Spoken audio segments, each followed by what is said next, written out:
हाँ जी भैया, तो पढ़ते हैं, शुरू करते हैं हम लोग। 89 आर्टिकल शुरू करना, लेकिन क्रोनोलॉजिकल ऑर्डर किसने लिखा था उस दिन? हाँ आपने लिखा था, दिखाना जरा हमको, वो उसी हिसाब से पढ़ाना है आपको भाई।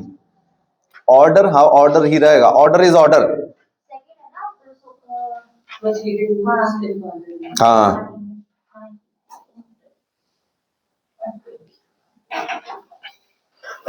हाँ, क्या आप second is what? Proceedings in parliament. अच्छा एक बात ये बताइए, प्रोसीडिंग्स इन पार्लियामेंट पे तो हम चलेंगे, that is under article number 99 and 100 है ना। 99 एंड 100 को तो हम देखेंगे। Before it we have to discuss about the representation of peoples act, है ना। आरपीए भी हमें पढ़ना है। एक्चुअली में आपको यह बात पता होनी चाहिए, हमने डिलिमिटेशन एक्ट सभी को पढ़ा दिया था, all are aware of delimitation. अच्छा, डिलिमिटेशन एक्ट बनाता कौन है? पार्लियामेंट। एक्ट तो सारे पार्लियामेंट बनाएगी, है ना। प्रेसिडेंट क्या निकालता है? ऑर्डर्स। प्रेसिडेंट एक्ट नहीं बनाता है, ऑर्डर्स निकालता है। प्रेसिडेंट ऑर्डिनेंस इशू करता है, लेकिन वो एक्ट तभी बनेगा जब पार्लियामेंट के दोनों हाउसेस से पास होगा, है ना। प्रेसिडेंट एक्ट नहीं बनाता, ऑर्डर्स निकालता है ना। अब देखो, proceedings in parliament under article 99 and 100 आता है, बट इससे पहले हमें कॉन्स्टिट्यूशन के अंडर इलेक्शन से संबंधित 3 एक्ट्स बनाए हुए हैं पार्लियामेंट ने, है ना। One is representation of peoples act, बड़ा ही इंपॉर्टेंट इंफॉर्मेशन देने जा रहे हैं हम आपको। Representation of peoples act 1950, representation of peoples act 1950। दूसरा है आपका रिप्रेजेंटेशन ऑफ, सॉरी पीपल्स नहीं होगा, पीपल एक्ट होगा, सॉरी पीपल एक्ट 1951। और एक और एक्ट बनाया है इन्होंने, president and vice president elections act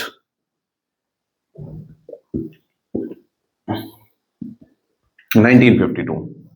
तो ये तीनों एक्ट के बारे में हम थोड़ा समझेंगे, है ना। अच्छा, कॉन्स्टिट्यूशन में जो इन तीनों के, अब यहां पे आ जाएगा आपका इलेक्शन कमीशन बॉडी, है ना। इलेक्शन कमीशन बॉडी, यहां पे क्या आ जाएगी? Election commission as a body. यहां पे आपकी आ जाएगी election commission as a body. यानी election commission as a body क्या क्या अदर प्रोविजन कर सकती है, वो आएगा रिप्रेजेंटेशन ऑफ पीपल एक्ट 1950 में, है ना। और रिप्रेजेंटेशन ऑफ पीपल एक्ट 1951 में क्या आएगा? रिप्रेजेंटेशन ऑफ पीपल एक्ट 1951 में आएगा एमपीज एंड एमएलएस की extended qualification. This is most important section, we are concern about this only. Extended qualifications, यानी वो क्वालिफिकेशन जो कॉन्स्टिट्यूशन में गिवन नहीं है। So the qualifications that are not given in constitution comes under which act? RPA 1951. So these qualifications we have to discuss. मैंने आप लोगों के साथ एक वो डॉक्यूमेंट आपको सेंड करके भी हमने आपको बताया था इसके बारे में पहले, जब प्रीवियस क्लासेस में तुमको बताया था, पढ़ाया था। हाँ, अब सुनो मेरी बात, इसमें क्या क्या दिया है एमपीज की। Now we are discussing only qualifications for MPs. अच्छा, एमपीज की क्वालिफिकेशन कॉन्स्टिट्यूशन के अंडर कहां दी हुई है? 83 84 है, 83 नहीं है। समझते नहीं हो तुम लोग बात को। यस, अगर ये बंद हो जाए ग्रीन तो टेल मी देन।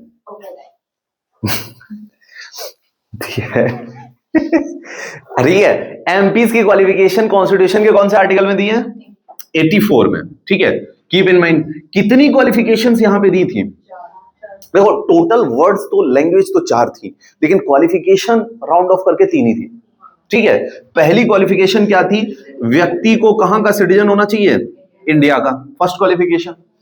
दूसरी क्वालिफिकेशन थी यस, लोकसभा के लिए मिनिमम एज 25 और राज्यसभा के लिए मिनिमम एज 30, ये थी।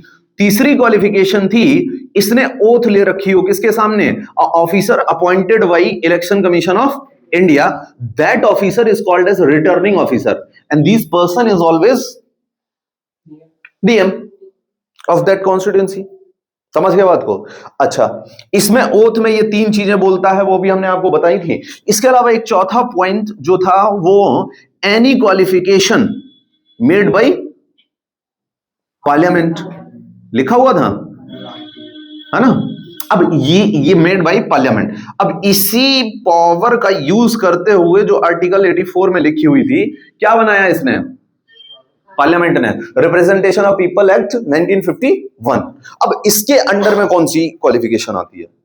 सो people use to learn these qualifications, including these qualifications, they learn these qualifications simultaneously with that.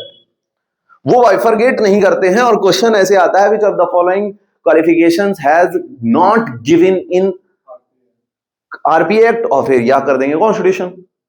तो आपको बाइफरगेशन करना बहुत जरूरी है। चलिए, अब आरपीए एक्ट की क्वालिफिकेशन हम आपको बताते हैं। सबसे पहली क्वालिफिकेशन है आरपीए एक्ट में कि जो एज एन एमपी खड़ा होने जा रहा है, जो भी कैंडिडेचर है एज एन एमपी, है ना, पहले तो उसके पास no office of profit. Office of profit क्या होना चाहिए? नहीं होना चाहिए, नो ऑफिस ऑफ प्रॉफिट।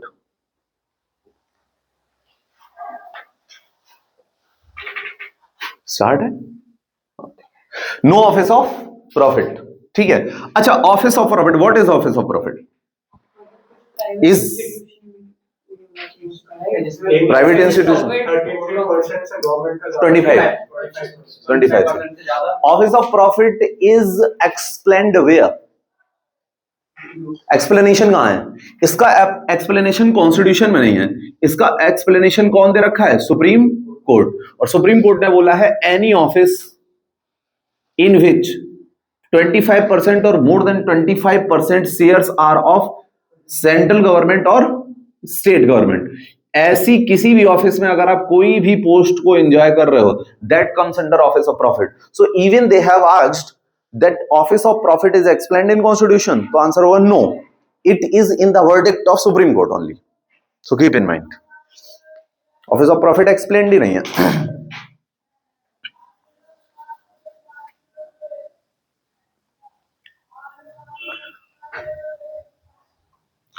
अच्छा, 25,000 is deposit money for MPs, keep in mind what is deposit money?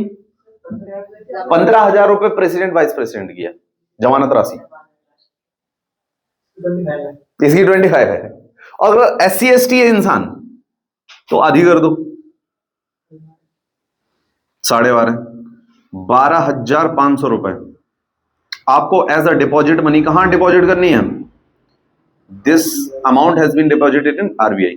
आपको कहीं नहीं जाना है, आप रिटर्निंग ऑफिसर के पास जब ओथ लेने जाएंगे उसी को दे देंगे, ठीक है, आरबीआई के नाम का चेक। ठीक है, तो अच्छा, ये डिपॉजिट मनी आपकी वापस नहीं होगी यदि आप 1/6 वैलिड वोट से कम हासिल कर पाते हैं। समझ गए? और तीसरा एक और क्वालिफिकेशन है, 1 प्रपोजर और 1 सेकेंडर होना चाहिए आपका।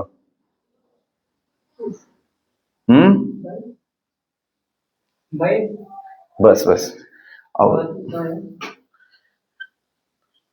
आपने कभी देखा है कोई हमारी जमानत का आदमी ऐसे करके ले जाते हैं? देखा है, सुना है कभी? This is the same person, so you need 2 persons। वो कहेंगे हाँ हम इस आदमी को जानते हैं, खड़ा कर दो इलेक्शन में, हम तो वोट देंगे ही कम से कम। एमपी के साथ तो एमपी तो कितने भी खड़े हो सकते हैं ऑफ टोटल वोट्स, तब आपके पैसे वापस होंगे, नहीं तो पैसे डिपॉजिट मनी फोरफीटेड, जमानत जब्त हो गई। सुना है ये फ्रेज? यही है जमानत जब्त होना। 1/6 में वोट भी नहीं मिले तब जमानत जब्त होती है। समझ रहे हो, ये चीज है। These all qualifications are given where? So इन दोनों में आप डिफरेंस क्रिएट करेंगे प्रॉपरली।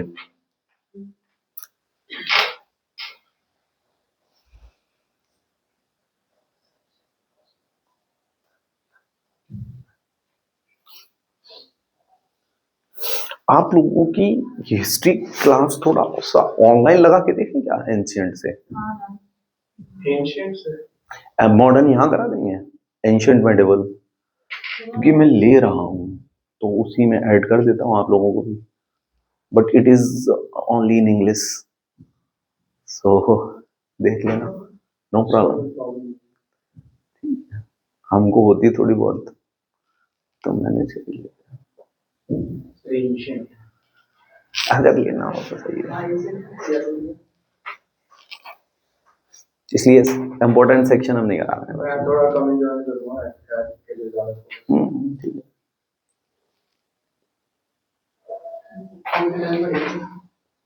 मुंबई कर लेना। टाइम रात में A9। अरे तो आराम से बेड में अंदर लेट के ब्लैंकेट के देखना।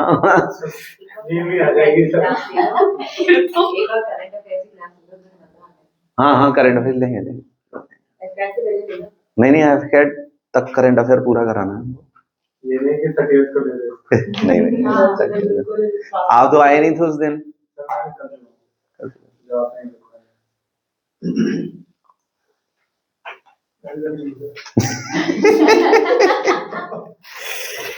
चले आगे भाई, क्लियर हो गया, ये समझ आया? हाँ तो अच्छा, हम यहीं पे MLA की भी आपको डिपॉजिट मनी बता देते हैं, ध्यान रखना 10,000 है ना, और SC ST है तो आधा कर दो, 5,000 है। हाँ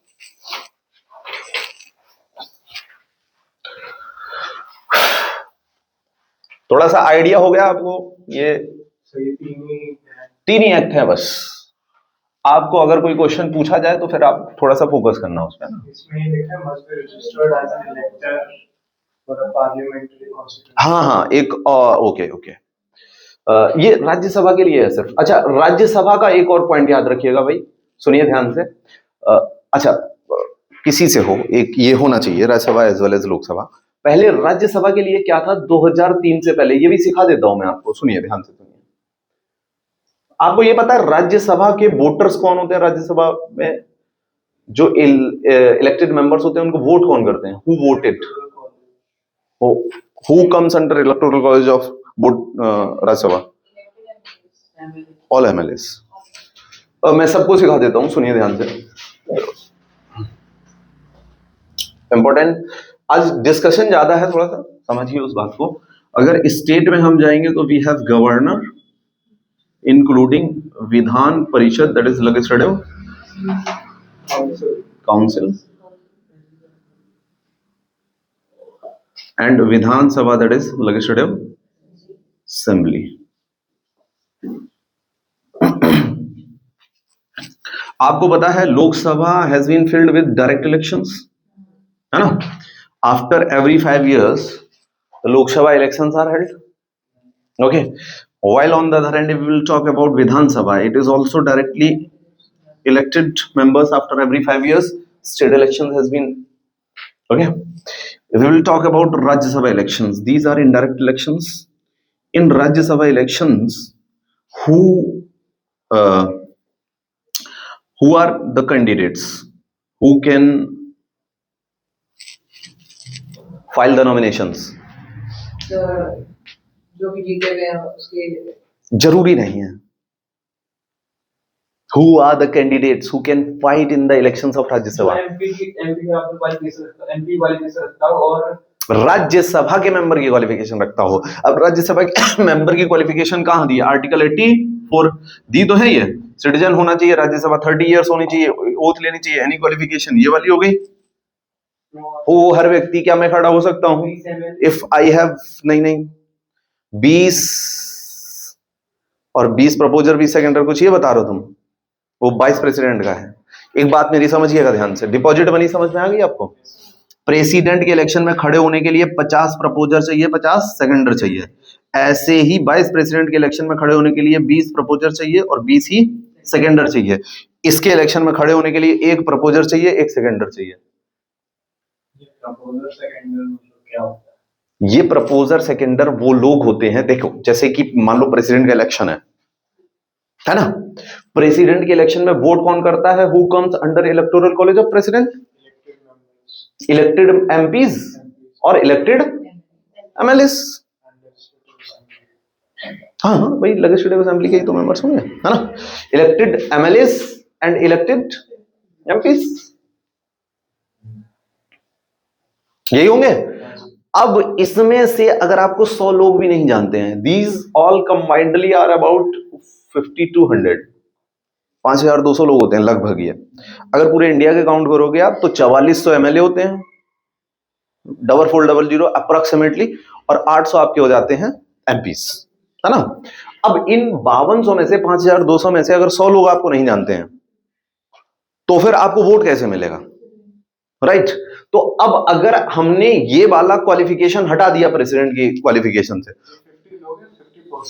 50% नहीं 50% as a proposer, 50% as a seconder, और ये 100 लोग आपके इलेक्टोरल कॉलेज के अंदर से होने चाहिए, जो आपको जानने चाहिए। जब आप नॉमिनेशन फिल करने आओगे तो ये लोग आपकी नॉमिनेशन को यस करेंगे, तभी आप फिल कर सकते हो। अब अगर मैं ये हटा दूं तो प्रेसिडेंट के इलेक्शन में 1 करोड़ नॉमिनेशंस फिल हो जाएंगे, और प्रेसिडेंट की पोस्ट एक मजाक का पद बन जाएगी, मजाक का पोस्ट बन जाएगी। यस, और प्रोसेस इतना टफ हो जाएगा। इसलिए जैसे कि आपका क्या होता है यूपीएससी में, पहले प्रीलिम्स होता है, फिर मेंस होता है। अब मेंस में डिस्क्रिप्टिव होता है। किसकी कॉपी चेक करना आसान है, मेंस की या प्रीलिम्स की? प्रीलिम्स की कॉपी ओएमआर होती है, डाली मशीन में, चेक हो गई। अगर मैं प्रीलिम्स हटा दूं, सीधा मेंस कराऊं, तो क्या हमारे लिए प्रोसेस जो है टफ हो जाएगा सबकी कॉपी चेक करना? तो मैं क्या करता हूं, प्रीलिम्स का रख के टाटा बाय बाय कर दिया। 7 लाख बैठते हैं, 8 लाख। मेंस में कितने लेते हैं? ये 5000। कितना इंसान कम कर दिया मेंस के लिए? बस। और 5000 से इंटरव्यू में फाइनल होते हैं 800 पोस्ट, जितनी निकलेंगी 800-700 पोस्ट निकलती हैं हर बार। ये है। अच्छा, ऐसे सोचा नहीं था कभी आपने? तो आपके साथ भी तो यही होता है एसएसबी में।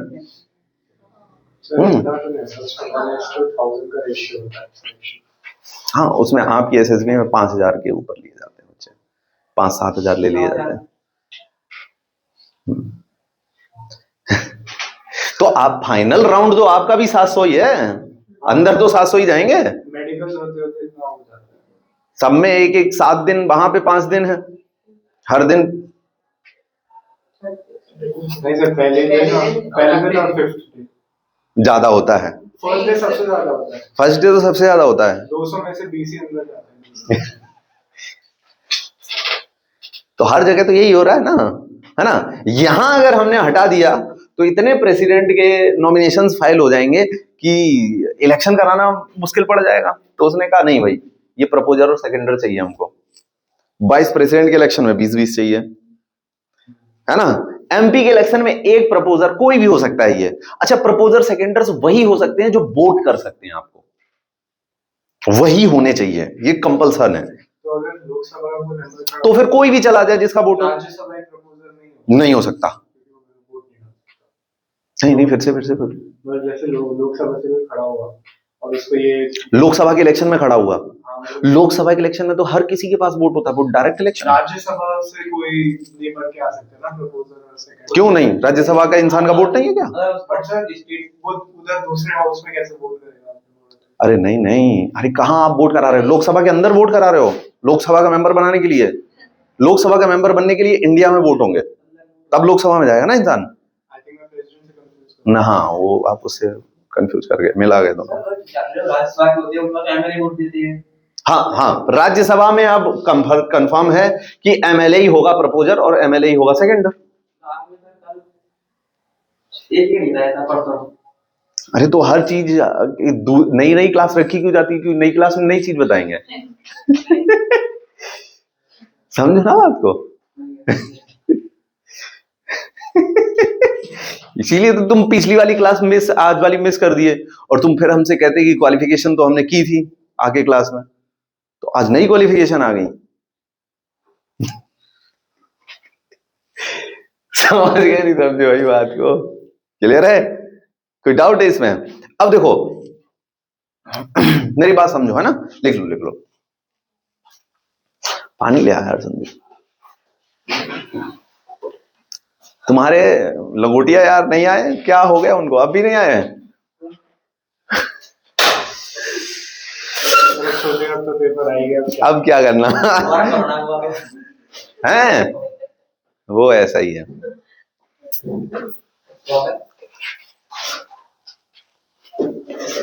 क्या हुआ?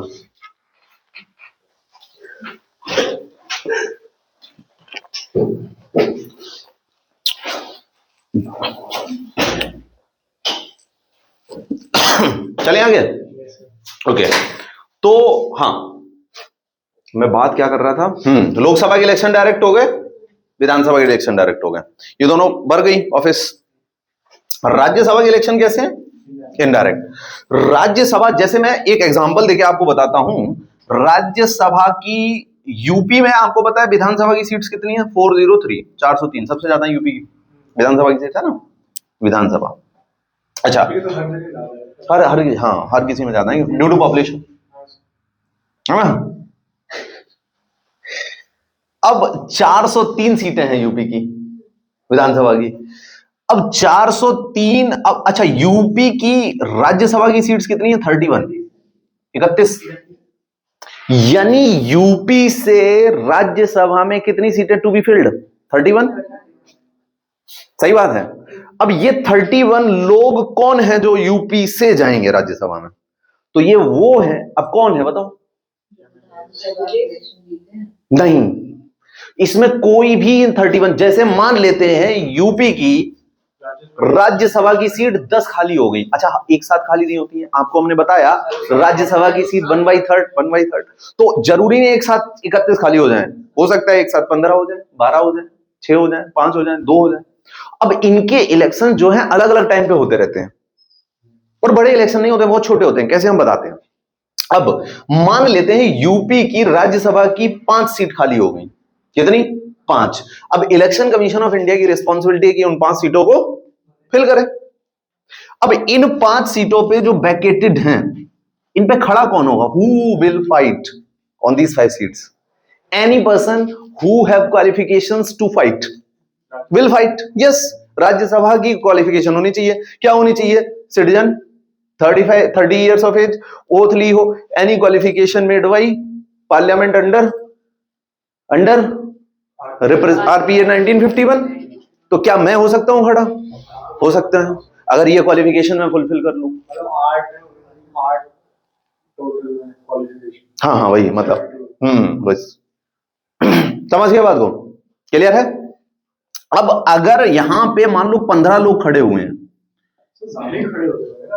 हाँ हाँ हाँ, इतनी क्वालिफिकेशन ज्यादा। हाँ देखो बात ये है, हाँ बात ये है, देखो ज्यादा इसलिए खड़े नहीं होंगे क्योंकि इसमें वोटर्स कौन होंगे? इन 5 लोगों के लिए, या 5 या 15 लोग जितने भी खड़े होंगे, इनको वोट कौन करेगा? Who are voters? तो वोटर्स सिर्फ होंगे एमएलए ऑफ दैट स्टेट, यानी 403 एमएलए वोट करने वाले हैं यूपी के, ये वोटर्स हैं। This is the electoral college of Rajya Sabha members. तो they are not going to sit in the Rajya Sabha, but they have power to vote. So electoral college of Rajya Sabha members is MLAs of that state, और उसी state के होंगे, दूसरे के नहीं आएंगे, ये भी पता है आपको बात? मतलब यूपी के सिलेक्ट करेंगे। यस, नहीं होंगे। अब यहां पे इलेक्शन प्रोसेस छोटा हो गया ना, 403 ही लोग वोट डालेंगे, तो आराम से हो जाता है। कोई इतना परेशानी वाली बात नहीं, नहीं समझे मेरी बात को। और सब वन प्रपोजल वन साइड इसी में से होना चाहिए 403 में। 250 की राज्यसभा की सीट है, उसमें से वो 245 है अभी। हाँ ठीक है, ठीक है। हाँ तो ये 31 सीट इसको मिली हुई है यूपी को, ये यूपी से ही भरेंगे, तो ऐसे हर स्टेट को सबकी बिल्कुल मिली है। हाँ, और जिस यूनियन टेरिटरी, अच्छा किस किस यूनियन टेरिटरी में विधानसभा है? पुडुचेरी है, जम्मू कश्मीर, अब उसी की सीटें राज्यसभा में होंगी क्योंकि वोटर्स आर एमएलएस। तो अगर यूटी में असेंबली नहीं है तो वोटर नहीं होंगे, तो राज्यसभा की सीट नहीं होगी। जम्मू कश्मीर की 4 सीटें हैं राज्यसभा में, दिल्ली की, पुडुचेरी की 1, दिल्ली की 3, और किसी की नहीं है। तो रीजन ये है ना, समझ गया आपको? तो दिस इज द सिनेरियो। अभी काउंसिल की बात कर लेंगे, वो अलग सिस्टम है उसका। बाकी यूनिट्स का भी ट्राई कर रहे हैं ना धीरे-धीरे कि इंक्लूड करें किसमें? ये। असेंबली बनाने में। हाँ, हाँ देखो, एम तो आई थिंक वही है। हाँ हमें, हमारा हमेशा एम यही है कि हम एक यूटी को यूटी ना रहने दें, स्टेट बना दें, स्टेटहुड दे दें। लेकिन कुछ चीजें हैं जो हमको रोक लेती हैं, जैसे हम दिल्ली को स्टेटहुड नहीं दे सकते, यहाँ पे सेंटर और स्टेट का क्लैश हो जाएगा, पावर का क्लैश हो जाएगा। कभी चंडीगढ़ भी शेयर होता है ना, चंडीगढ़ भी कैपिटल शेयर होता है। हाँ। अब वो चंडीगढ़ नहीं कर सकते उसको। असेंबली देखो, हाँ सही कह रहे हो, असेंबली समय के साथ दी जाएगी इनको, ऐसा नहीं है, पॉपुलेशन बढ़ेगी तो असेंबली तो दी जाएगी। जैसे दिल्ली के पास असेंबली है, आगे आने वाले समय में इन लोगों के पास भी असेंबली होगी। अच्छा, वहीं पे एक और बात समझो, सीधा सोए के उठ के आए एकदम थे हम, तुमने लेट करा दिया, हम 10 मिनट और ज्यादा 15 मिनट सो सकते थे।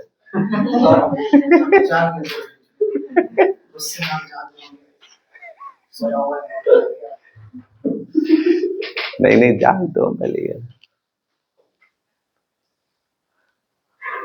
ओके, समझ गया ना इतनी बात को?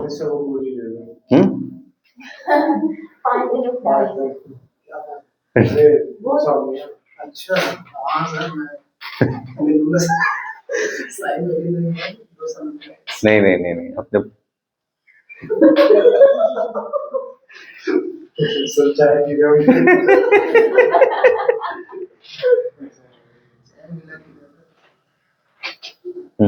ठीक है, चलो। हाँ, कुछ यार मैं बताने वाला था, मैं एकदम भूल गया हूँ। एक बड़ा बेहतरीन सा पॉइंट था मेरे पास, कुछ याद आ जाएगा बीच में धीरे धीरे। यही, दिस इज द थिंग। अब क्वालिफिकेशन सारी अभी भी नहीं याद आई हमको। नेट पे होगा ना इसका आरपीआई तो पूरी आरपीए एक्ट है 150 पेज का, भेजा हुआ है। नहीं नहीं, इतना बहुत है, टेंशन नहीं लेने का इतना। चलें आगे, तो समझ गए कैसे इलेक्शन होते हैं, है ना? इनडायरेक्ट हो गया राज्यसभा का इलेक्शन, है ना, और विधानसभा का डायरेक्ट हो गया लोकसभा का। अच्छा, प्रेसिडेंट का इलेक्शन भी कैसे होता है? इनडायरेक्ट। तो इसका भी इलेक्टोरल कॉलेज होगा। जिसका इलेक्शन इनडायरेक्ट होगा उसका एक इलेक्टोरल कॉलेज होगा, एक ग्रुप ऑफ पीपल होगा जो वोट करेगा, उसे इलेक्टोरल कॉलेज कहते हैं। गवर्नर का इलेक्शन कैसे होगा? अपॉइंटेड होता है गवर्नर, कोई इलेक्शन नहीं होता है इसका। पीएम तो इलेक्टेड है फिर अपॉइंटेड है। हाँ हाँ, वो ठीक बात है, अपॉइंटेड है, अपॉइंटेड। वो तो सरकार खुद ही चुन लेगी ना। हाँ, बोल सकते हैं, हम बोलेंगे ही बिल्कुल, अपॉइंटेड है पीएम। समझ गए? अब बचा लेजिस्लेटिव काउंसिल। तुम बताओ तो अभी बता दे, नहीं हम स्टेट में जाके काउंसिल को बताएं। हाँ, हम बता देते तुमको, अभी बता दें।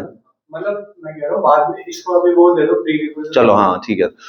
इसके जो है 5 सेक्शन होते हैं वोटर्स के, इसके 5 सेक्शन होते हैं काउंसिल के, 5 अलग अलग इलेक्टोरल कॉलेज होते हैं इसके।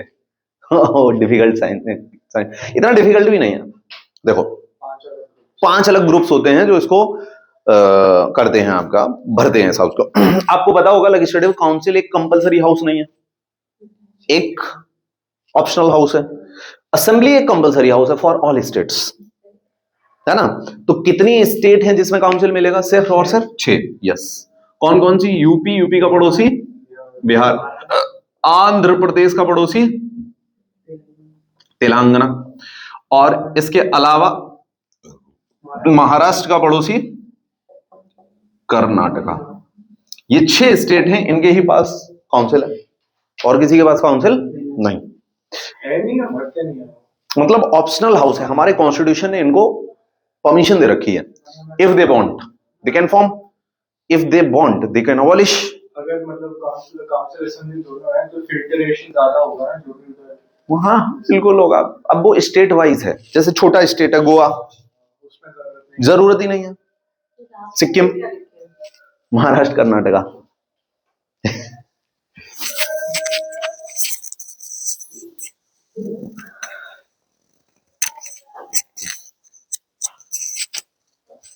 चला जाएगा ओके ओके। हाँ, तो मैं काउंसिल को बता रहा था कैसे भरता है। 5 तरीके हैं काउंसिल को भरने के, है ना। 1/6 members of legislative council has been nominated by governor on 5 basis. Basis क्या है? जैसे 4 बेसिस थे राज्यसभा में, उसमें एक और जोड़ दो। 4 राज्यसभा में थे, 12 मेंबर्स को अपॉइंट नॉमिनेट करने के लिए, अंडर विच आर्टिकल? किस आर्टिकल के अंदर राज्यसभा के 12 मेंबर्स को नॉमिनेट किया जाता है? By president on the basis of art, literature, science and social work. Article number 80, 79, 80, 81 बताया आपको हमने सरल करके। 80 राज्यसभा। सही काउंसिल ऑफ स्टेट कहते हैं। Why Rajya Sabha is known as Council of State? Because all the members of Rajya Sabha has been elected by states only. Yes, that's why it is Council of State.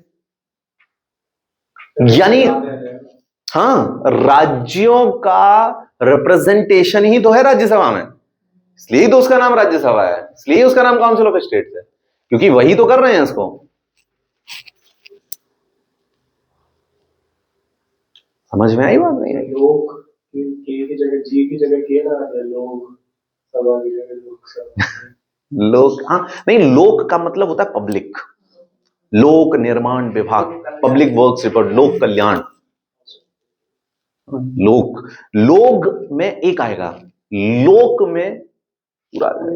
लोक is the body और property that represents whole population of that state.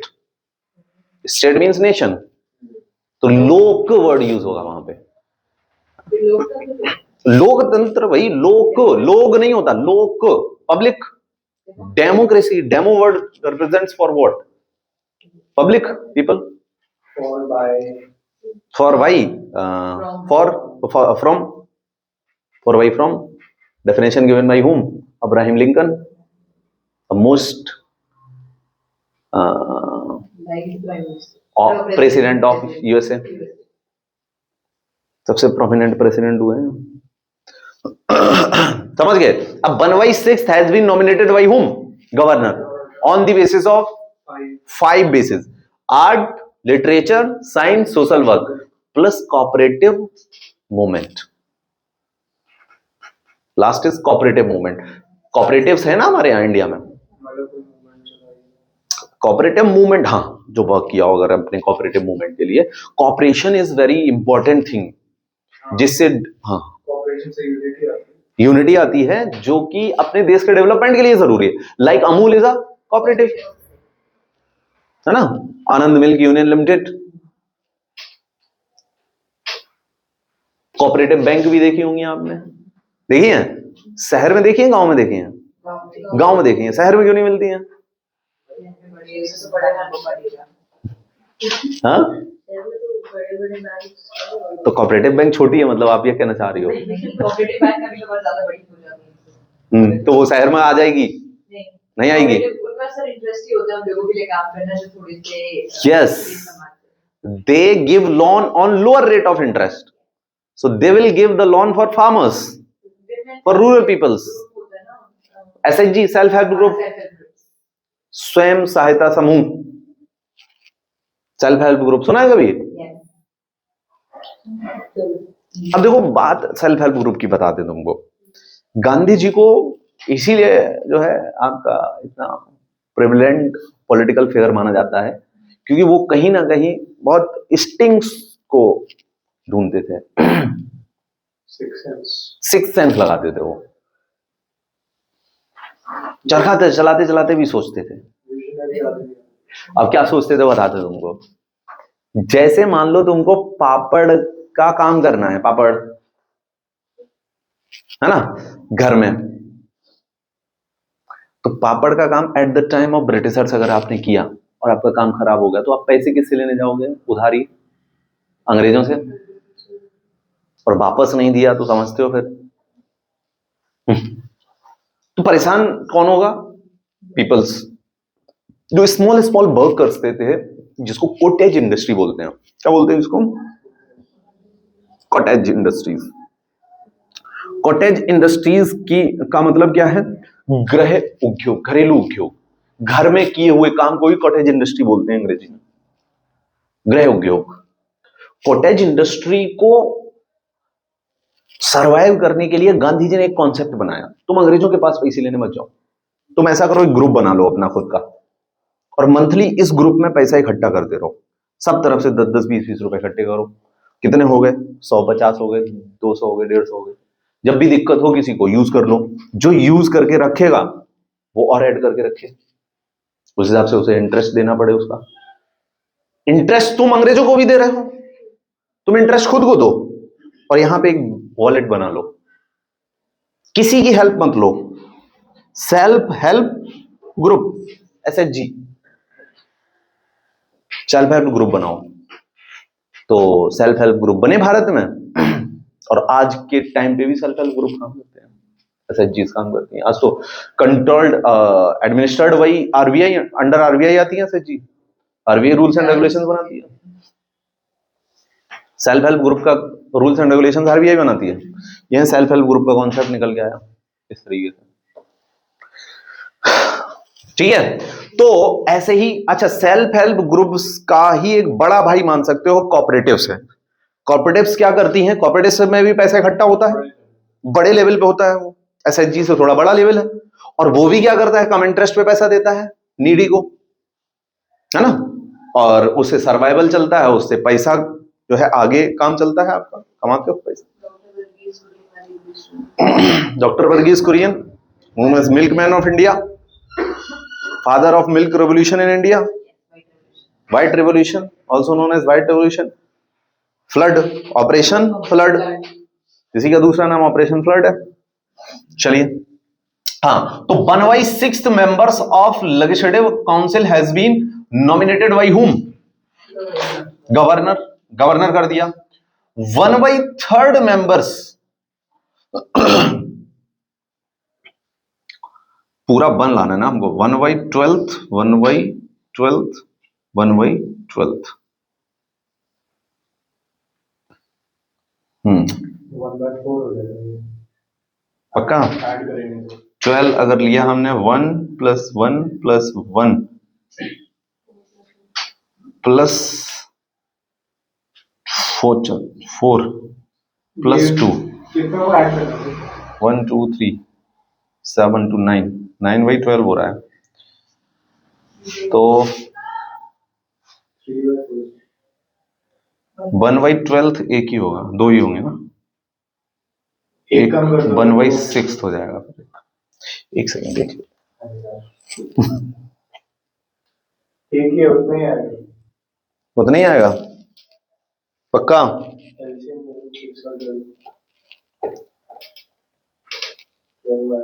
उसकी जगह 2 रखो।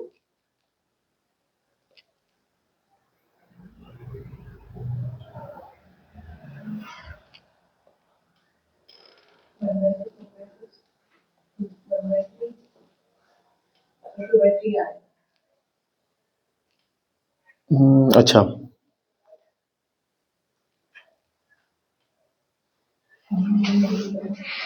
एक second.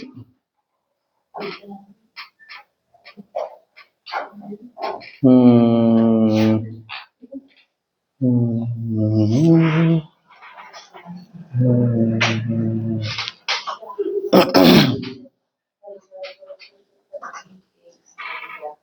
हम्म, वही तो confusion हो रहा था। 1/3, 1/3, है ना। देखिए 1/3 ऑफ द, अब सही आना चाहिए हमारे हिसाब से। देखना लेना 12 एलसीएम आ जाएगा, नहीं एक 1/12 और बचा ना, ये 1/12 हो जाएगा। अब 1/12, पहले श्योर हो जाते हैं वन किसको लेना है। वन 3 चौक 12 4 हो गया, 3 चौक 12 4 हो गया, ज्यादा हो गया यार ये। 3 बार 1/3 आगे तो 1 तो आएगा ना।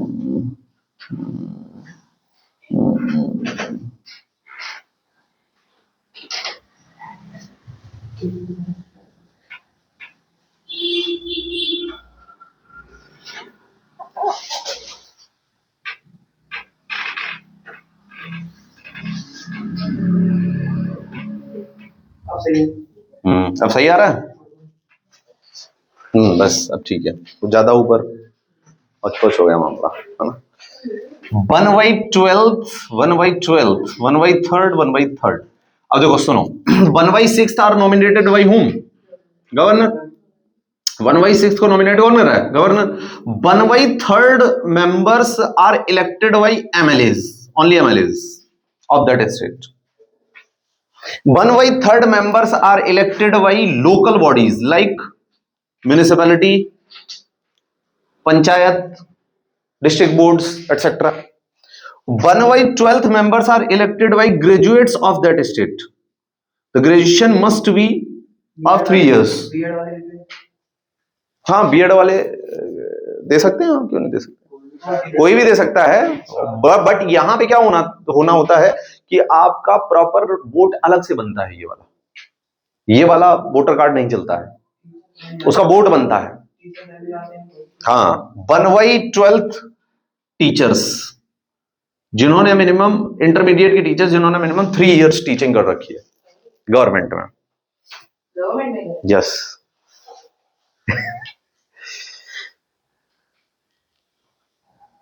लेक्चरर्स। ग्रेजुएट वाला बनवा दे। बनवा लो, बनवा लेना चाहिए। इलेक्शन कमीशन के ऑफिस में आप रजिस्टर कर सकते हो जाके, वही बना के देंगे आपको वोट। हमने तो बनवाया था एक बार। बेरोजगार, यहाँ पे कोई बेरोजगार का कॉन्सेप्ट नहीं है। नहीं जो ग्रेजुएट है अगर वो बंदा कुछ बन गया है तभी वोटिंग पावर बिल्कुल मिनिमम 3 इयर्स का ग्रेजुएट होना चाहिए उसको। समझ गए बात को? क्लियर है? अब ठीक है, 12 आ रहा है। 12 1 + 1 1 आ जाएगा ना, बस हो गया। हम ऊपर नीचे कर दे रहे थे मामले को, समझ गए? तो सारे हमने हाउसेस को भर दिया, union as well as state.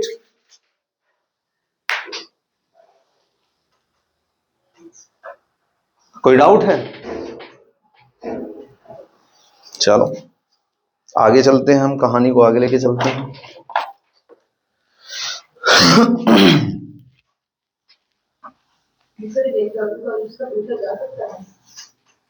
वो वाला सबसे इंपॉर्टेंट है, लास्ट वाला, क्योंकि वही सबसे कंफ्यूजिंग है। वो हम पढ़ाएंगे भी, स्टेट में भी बता देंगे आपको। चलिए अब आगे चलते हैं हम लोग, आ जाइए। आर्टिकल नंबर हमारा 199 और 100, 99 एंड 100, पहले इसको complete.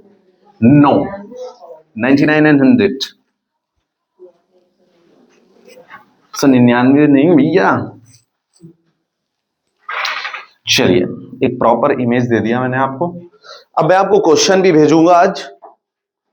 You should, all people should attempt all of the questions seriously, in serious note. बहुत इंपॉर्टेंट है क्वेश्चन, इसी के जो अभी तक कराया है। यस, प्रॉपर आपके लेवल के क्वेश्चन होंगे उसमें, एमसीक्यूज टाइप।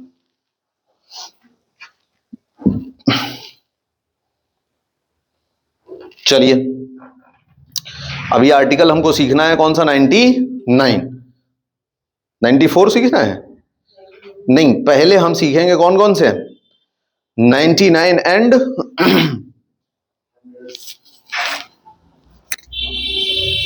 100।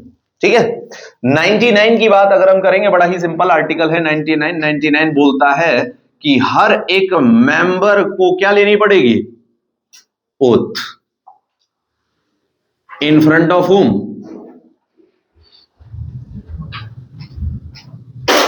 प्रेसिडेंट। यानी अब ये ओथ कौन सी हो गई, मेरी बात ध्यान से सुनिएगा, आप ओथ में कंफ्यूज नहीं होने चाहिए आपको, बिल्कुल भी नहीं समझे मेरी बात को। देखिए ओथ हम सारी बता देते हैं आपको, and this oath is also given in third schedule. अब मैं सारी ओथ एक बार आपकी फिर से हम रिवाइंड करा देते हैं, बड़ा ही इंपॉर्टेंट चीज है ये भी आपको एकदम सीखनी है प्रॉपरली वे में, है ना। All the oaths are given in और वाइस प्रेसिडेंट, 10 पीपल्स, हाँ 9 लोग, वाइस प्रेसिडेंट और चेयरमैन ऑफ राज्यसभा की है। अटॉर्नी जनरल की 2 थी नहीं है, and 8 peoples including vice president, sorry chairman तो वो है ही, वाइस प्रेसिडेंट। समझ रहे हैं बात को। अब एक बात मेरी समझिएगा, एक कॉमन इंसान है, जैसे मान लो हम हैं, हम अभी लोकसभा के इलेक्शन में खड़े हो सकते हैं, I have all qualifications, Lok Sabha member can do have that I have. ठीक है, तो एक जनरल इंसान ये लोकसभा के इलेक्शन में खड़ा हुआ, खड़े होने जब हम जाएंगे, हम नॉमिनेशन फाइल करने जाएंगे, तो रिटर्निंग ऑफिसर के सामने ओथ लेंगे, अंडर विच आर्टिकल, 84 ही तो था क्वालिफिकेशन, थर्ड स्टेटमेंट था उसका। ठीक है, अगर हम जीत गए, इलेक्टेड,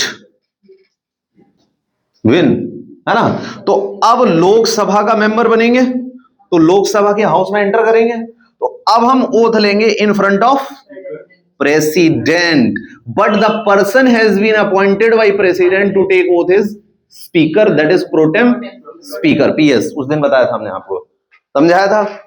अब अगर मान लो हमारी पार्टी हमसे बहुत खुश है और इसने बना दिया हमको प्राइम मिनिस्टर, कि भाई यही प्राइम मिनिस्टर लायक आदमी है ना, समझ रही हो। तो समझ रहे हो, तो प्राइम मिनिस्टर अगर बना दिया तो हमें 2 ओथ और लेनी पड़ेंगे। अब ओथ किसकी लेनी पड़ रही है हमें, मिनिस्टर की पोस्ट की, है ना। अब एक ओथ लेंगे हम मिनिस्टर की पोस्ट की, और एक ओथ लेंगे हम सीक्रेसी की, कोई भी बात आउट नहीं होने वाली हमसे। This is the whole oath concern, oath phenomena. आप जनरल इंसान से अगर मिनिस्टर तक पहुंचते हो तो आपको 4 ओथ लेनी पड़ती है टोटल। पोस्ट एंड सीक्रेसी के अलग है, ये भी प्रेसिडेंट दिलाएगा, मिनिस्टर की सारी ओथ प्रेसिडेंट दिलाता है। हाँ हाँ, वही लाल किले ओथ टेकिंग सेरेमनी, ये वही है, यस दोनों, ये भी प्रेसिडेंट दिलाता है, और ये भी, ये सारी ओथ कहां गिवन है, शेड्यूल नंबर 3 में। समझ में आया। तो हम उस वाले जो ओथ की बात कर रहे हैं वो ये वाली है, ये वाली है, ये 99 आर्टिकल है, ये आर्टिकल है आपका 84 लिखा है, और ये आर्टिकल है आपका 75। काउंसिल ऑफ मिनिस्टर में ही गिवन है ये, हर जगह अलग अलग बात। पीएम का एक वो भी तो आर्टिकल है जिसमें पीएम सारी चीजें लीड करेगा, काउंसिल मिनिस्टर और पीएम, और उसकी बात प्रेसिडेंट का मीडिएटर बनेगा।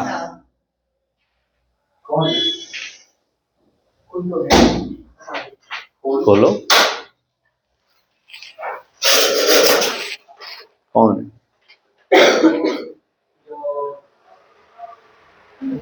साक्षी, जल्दी बोल। आजा, अरे शांति में बैठ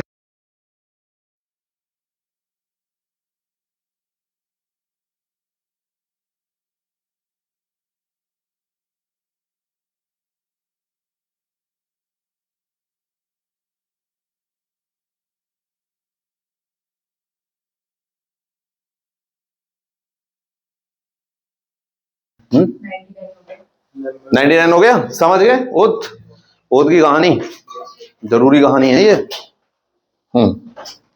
चलिए अब आते हैं 100 पे।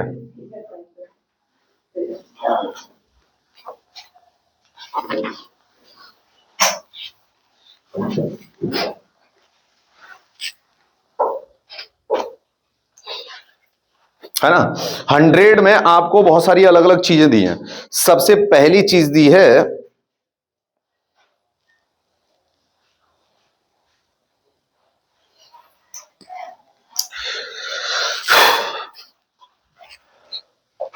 बनाते हैं यार।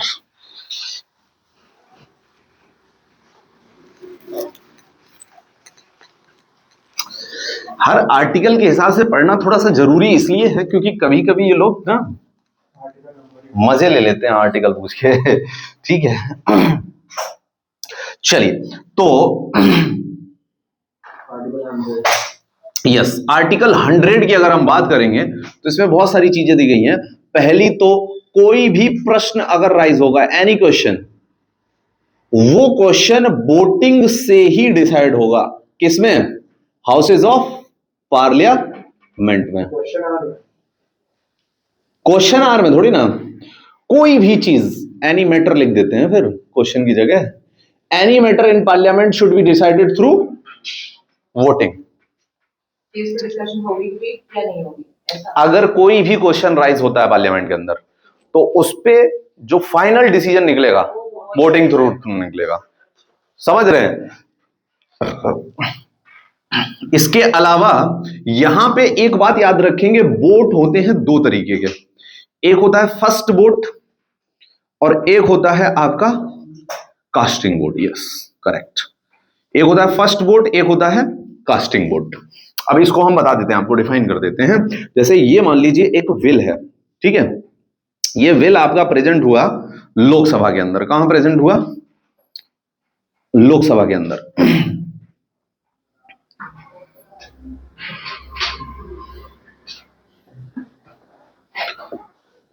चलो कहीं भी प्रेजेंट करा दो, लोकसभा में प्रेजेंट करा दो, आप चाहे राज्यसभा में प्रेजेंट करा दो, कहीं भी प्रेजेंट करा दो।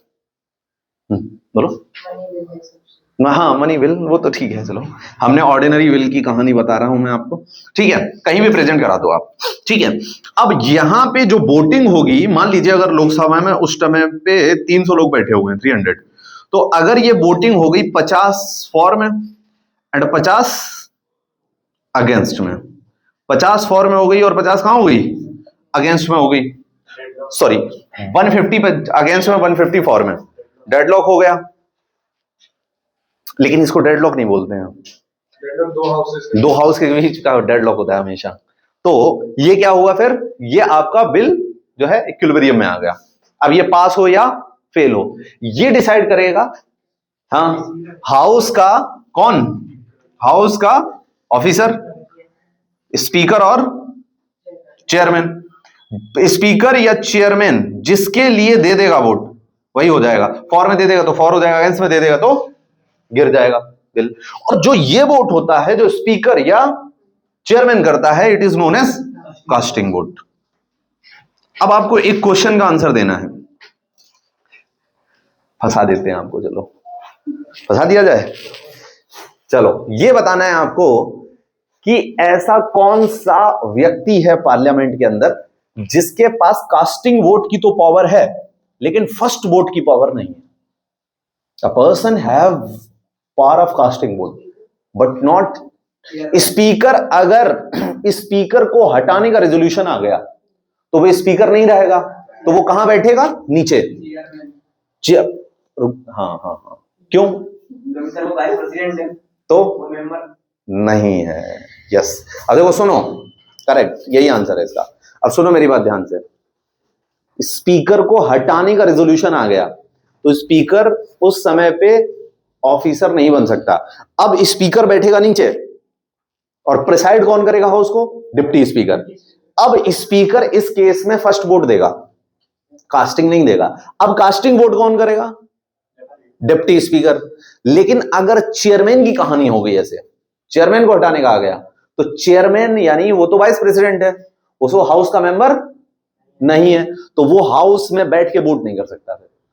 यानी chairman of Rajya Sabha does not have power to vote first, means first vote, but he और she has power to do cast. बट उसका इम्पीचमेंट हो रहा है उस केस में वो फर्स्ट वोट नहीं दे सकता, नहीं कास्टिंग दे सकता, क्योंकि कास्टिंग कौन देगा उस समय पे? Deputy speaker, vice chairman. हाँ, वही एक केस। बाकी टाइम कास्टिंग वोट की तो ही पावर है, फर्स्ट वोट की पावर तो कभी नहीं है उसके पास, वाइस प्रेसिडेंट और चेयरमैन ऑफ राज्यसभा के पास। वो वैसे यूजुअली वोट भी नहीं करते फर्स्ट वोट। फर्स्ट वोट तो कर ही नहीं सकता।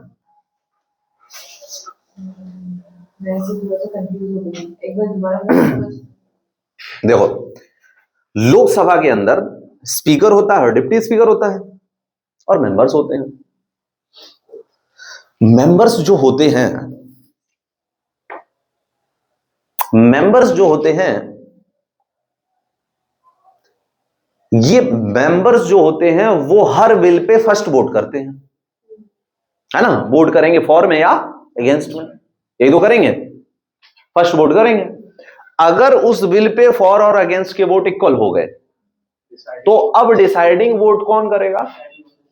प्रिसाइडिंग ऑफिसर, जो सबसे ऊपर बैठता है। इधर मेंबर्स बैठते हैं, सही बात है। तो कौन करेगा first vote, casting vote? Presiding officer, ये कास्टिंग वोट करेगा ना। और ये कौन ये सब क्या करेंगे? फर्स्ट वोट करेंगे, नहीं करेंगे? अब ये जो कास्टिंग वोट करेगा कौन? Speaker and as well as in Rajya Sabha it is chairman. अब स्पीकर को हटाने का ही रेजोल्यूशन लोकसभा में आ गया मान लीजिए, तो क्या यहां पे स्पीकर बैठेगा? अब बैठेगा कौन? Deputy speaker. तो स्पीकर अब कहां बैठ जाएगा? मेंबर्स मोड आ जाएगा उसका। अभी कौन सा मोड था? Officers mode, members mode active. अब वो क्या करेगा? फर्स्ट वोट करेगा। लेकिन अब यहीं पे सिनेरियो हमने चेंज कर दिया, हमने ले लिया राज्यसभा। राज्यसभा में चेयरमैन होगा ऊपर, इसको हटाने का रेजोल्यूशन आ गया राज्यसभा के अंदर, तो अब ये तो बैठेगा नहीं। अब कौन बैठेगा? डिप्टी चेयरमैन या वाइस चेयरमैन बैठेगा। बैठेगा नहीं बैठेगा? अब वाइस चेयरमैन, कास्टिंग वोट की पावर आ गई वाइस चेयरमैन के पास। क्या ये चेयरमैन यहां पे बैठ सकता है? नहीं, क्योंकि ये मेंबर ऑफ द हाउस नहीं है, तो इसके पास फर्स्ट वोट की पावर नहीं होगी। The only person, vice president है, मेंबर ऑफ द हाउस नहीं है, does not have first vote power. वैसे ऐसा क्वेश्चन अभी तक पूछा नहीं गया है, मतलब एकदम ब्रिलियंट क्वेश्चन होगा ये, खतरनाक। बनवा लें एक बार ये हमसे पॉलिटी का पेपर।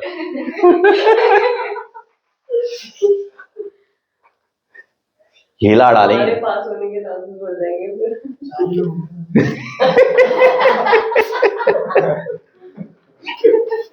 सर साइंस में सही है, स्ट्रेट फॉरवर्ड।